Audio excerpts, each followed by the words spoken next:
Moi, tämä on mun eka Petri-kutsu, eli opetellaan nyt uutta tässä yhdessä. Mun pedagoginen käyttöteoria. Mä kirjoitin luennolla toukokuussa 24 mun vihkoa, että haluan olla kuunteleva, ohjaava ja oman oivalluksen antava opettaja.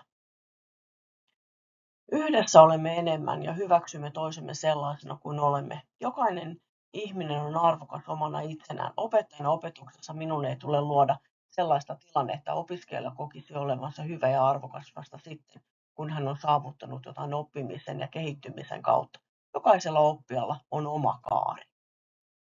Opiskelijalla ja opettajalla on kummallakin omanlainen suhde opiskeltavaan asiaan.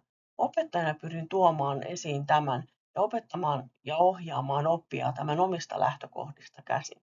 Opettajana sekä ymmärrän että hyväksyn sen, että opiskelijalla on oma tapansa ajatella, tuntea ja tahtoa. Opettajana tahdon edistää ja kannustaa opiskelijan omaa kasvua ja kehitystä. Jokainen oppija on yksilöllinen.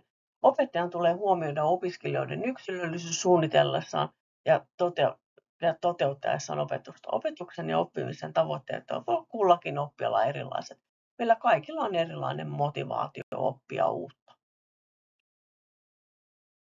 Laaja-alainen ymmärrys, kokonaisuuden hahmottaminen on etenemisen kannalta tärkeää. Ei se talo pysy pystyssä ilman perustuksia. Ja opettajana minun on ymmärrettävä, että on muitakin aineita ja kaikkia ei minun aineeni aina vaan kiinnosta. Päivitys. Itsensä päivittäminen on äärimmäisen tärkeää nykyään. Ulkoa opiskelua en pidä tärkeänä omalla opettamallani osa-alueella, niin se saattaa olla jopa haitaksi. Jatkuvaa oppimista ja siihen kannustamista en saa unohtaa missään vaiheessa. Haluan, että opetettavan olo on turvallinen. Opettajan tulee tukea ja kannustaa oppia löytämään oma tapa oppia ja ymmärtää asioista. En tahdo olla, kuten entiset opettajani olivat, kostopedagogiikka ei ole tarve. Opettajana edistän pedagogisella toiminnalla opiskelijan kokonaisvaltaista hyvinvointia.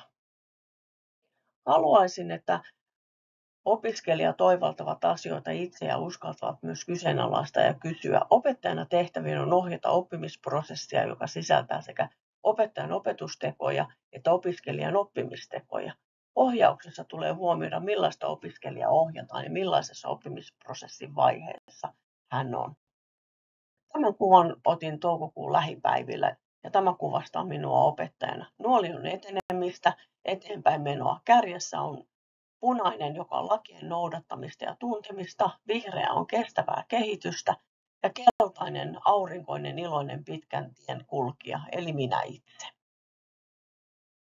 Yritän pitää mielessäni tämän listan jatkossa, kun suunnittelen tai toteutan opetusta ja ohjausta.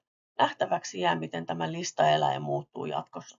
Minun pedagoginen käyttöteoriani on jo päivittynyt tämän matkan varrella.